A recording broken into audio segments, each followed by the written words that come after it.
അതിജീവിതയ്ക്ക് നീതി ലഭിച്ചില്ല എന്നും അല്ല കൃത്യമാണ് വിധി തിരുവനന്തപുരത്തും കോഴിക്കോടൊക്കെ കൂട്ടായ്മ നടന്നിരുന്നു അതിജീവിതയ്ക്കൊപ്പം നിൽക്കാൻ വേണ്ടി. അല്ല, ഞാൻ എൻ്റെ നിലപാട് 2017 തന്നെ പറഞ്ഞത് പത്രത്തിൽ നിങ്ങൾ നോക്കിയാൽ മതി. ടൈംസ് ഓഫ് ഇന്ത്യയിലുണ്ട്. ഞാൻ വീണ്ടും ഫേസ്ബുക്ക് പോസ്റ്റ് ചെയ്തിട്ടുണ്ട്. അതുകൊണ്ട് ഒരു നിരാശയുണ്ടോ എന്ന് ചോദിച്ചാൽ നിരാശ ഇത് കോടതി വിധിയാണല്ലോ.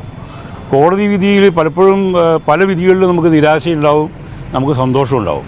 കാരണം ഇതൊരു എന്താ പറയുക, ഇപ്പോഴും വിധിയുടെ പൂർണ്ണ എന്താ പറയുക വിധിപ്പകർപ്പ് അല്ലേ, അത് പുറത്ത് വന്നിട്ടില്ല. അത് 12-ാം തീയതി വരുള്ളൂ. അത് വരുന്നത് വരെ നമ്മൾ ഈ കോടതി വിധി അംഗീകരിച്ചേ പറ്റൂ. എൻ്റേതായ മനസ്സിലെ സങ്കല്പത്തിലുള്ള കോടതി ഇതൊന്നുമല്ല, അത് പോട്ടെ. പക്ഷെ ഇപ്പോൾ നിലവിലുള്ള ഭൗതിക സാഹചര്യത്തിൽ ഒരു ഇന്ത്യൻ പൗരനുള്ളിലേക്ക് ഇങ്ങനൊരു കോടതി വിധി വന്നു. അപ്പോൾ വിധിയെ നമ്മൾ അംഗീകരിക്കുന്നു. ഇനിയിപ്പോൾ അപ്പീൽ പോകാൻ അവർക്ക് സമയമുണ്ട്. പിന്നെ ഇനിയും കോടതികളുണ്ട്, ഹൈക്കോടതി ഉണ്ട്, ഡിവിഷൻ ബെഞ്ചുണ്ട്, സുപ്രീം കോടതി ഉണ്ട്. ഈ അപ്പീൽ പോകുന്ന തീരുമാനം വിമർശിക്കപ്പെടേണ്ടതുണ്ടോ? അല്ല, അതവർക്ക് അവകാശപ്പെട്ടതല്ലേ, അർഹതപ്പെട്ടതല്ലേ. ആർക്കും അങ്ങനെ ഒരു വിധിക്കെതിരെ അപ്പീൽ പോകാമല്ലോ. സർക്കാർ അപ്പീൽ പോയതിനെതിരെ സർക്കാർ അപ്പീൽ പോകേണ്ടതാണോ? എതിരെ അല്ല, എനിക്കങ്ങനെ വിമർശനമൊന്നുമില്ല. അല്ല, ഗൂഢാലോചനയുണ്ട് എന്ന് ദിലീപ് പറയുന്നു. അത് പോലീസ് ക്രിമിനൽ സംഘമായി പ്രവർത്തിച്ചു എന്നതടക്കമുള്ള ആരോപണങ്ങൾ ഉയരുന്നു. എന്താണ് ശരിക്കും അതിനെക്കുറിച്ച് തോന്നുന്നത്? ദിലീപ് അങ്ങനെ പറഞ്ഞിട്ടുണ്ടെങ്കിൽ ദിലീപിന് അങ്ങനെ തോന്നിയിട്ടുണ്ടാവും. എനിക്ക് അങ്ങനെ തോന്നിയിട്ടില്ല.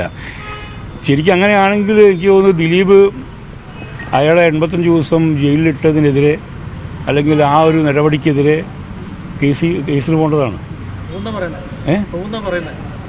അല്ല, അങ്ങനെ പോകണമെന്നേ പറഞ്ഞു. പോയിട്ട് വേണം പ്രൂവ് ചെയ്യാൻ വേണ്ടിയിട്ട്. അല്ലെങ്കിൽ അതിന് അംഗീകരിക്കുന്ന വരികയാവില്ലേ. ഇത് പകൽ പോലെ വ്യക്തമായ കുറേ കാര്യങ്ങളുണ്ടല്ലോ. നേരിട്ട് പല ഈ നടിയുടെ അനുഭവങ്ങൾ പലരും കേട്ടവരുണ്ട്, സിനിമാ മേഖലയിൽ തന്നെ ആളുകളുണ്ട്. അപ്പം അവരൊക്കെ അങ്ങനെ കേട്ട് അനുഭവിച്ച ആളുകളിലേക്ക് ഇതൊരു വിധിയെ ഒരു ആ രീതിയിൽ നമുക്ക് അങ്ങനെ സ്വീകരിക്കാൻ പറ്റുന്നതാണോ? വ്യക്തിപരമായി താങ്കൾക്ക് നിരാശയാണോ അതോ?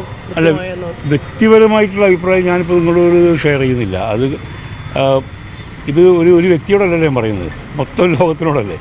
അപ്പോൾ വ്യക്തിപരമായിട്ടുള്ള പ്രശ്നങ്ങൾ ഞാൻ അടുപ്പമുള്ളവരായിട്ട് ഷെയർ ചെയ്യുന്നുണ്ട്. അപ്പോൾ ഇത് നിരാശയാണോ ആശയാണോ എന്ന് ചോദിച്ചാൽ എല്ലാവരും പറയും അതിജീവിതയ്ക്കൊപ്പം അങ്ങനത്തെ ഒരു ക്ലീഷേ ഡയലോഗ് ഞാൻ നിൽക്കുന്നില്ല. മനസ്സിലായില്ലേ? അങ്ങനെ പറയുന്നവർ തന്നെ ഉള്ള ആൾക്കാരുടെ നിലപാട് നിങ്ങൾക്കൊക്കെ അറിയില്ല. അതുകൊണ്ട് അതിലേക്ക് ഞാൻ നടക്കുന്നില്ല.